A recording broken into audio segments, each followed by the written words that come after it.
Hi ಸ್ನೇಹಿತರೆ, ಎಲ್ಲರಿಗೂ ನಿಶಾ ಕನ್ನಡ ಚಾನಲ್ಗೆ ಮತ್ತೊಮ್ಮೆ ಪ್ರೀತಿಯ ಸುಸ್ವಾಗತ. ಇವತ್ತಿನ ವಿಡಿಯೋದಲ್ಲಿ ಪರಿಸರ ದಿನಾಚರಣೆ ಬಗ್ಗೆ ಪುಟ್ಟ ಭಾಷಣ ಯಾವ ರೀತಿ ಹೇಳೋದು ಅಂತ ಈ ವಿಡಿಯೋದಲ್ಲಿ ತಿಳಿಸ್ಕೊಡ್ತಾ ಇದ್ದೀನಿ.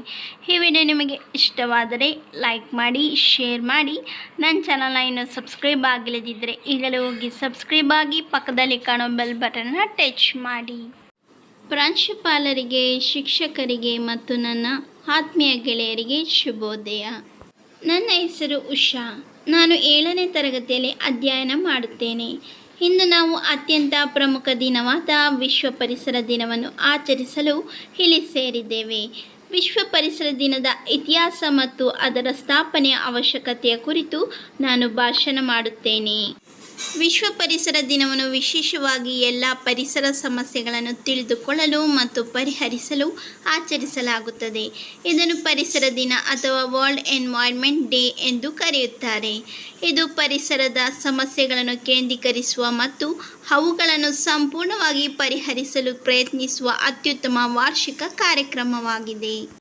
ಪರಿಸರದಲ್ಲಿ ಸಕಾರಾತ್ಮಕ ಬದಲಾವಣೆಗಳನ್ನು ತರಲು ಸಾಕಷ್ಟು ಸೃಜನಶೀಲ ಚಟುವಟಿಕೆಗಳು ಮತ್ತು ಉತ್ಸಾಹದಿಂದ ಇದನ್ನು ವಿಶ್ವಾದ್ಯಂತ ಆಚರಿಸಲಾಗುತ್ತಿದೆ.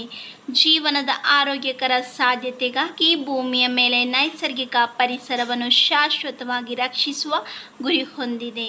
1973ರಿಂದ ಪ್ರತಿ ವರ್ಷ ಜೂನ್ 5ರಂದು ಇದನ್ನು ಆಚರಿಸಲಾಗುತ್ತಿದೆ. ಆದರೆ 1977ರಲ್ಲಿ ವಿಶ್ವಸಂಸ್ಥೆಯ ಸಾಮಾನ್ಯ ಸಭೆಯು ಮಾನವ ಪರಿಸರ ಕುರಿತ ಸಮ್ಮೇಳನದ ಪ್ರಾರಂಭದಲ್ಲಿ ಇದನ್ನು ಘೋಷಿಸಿತು.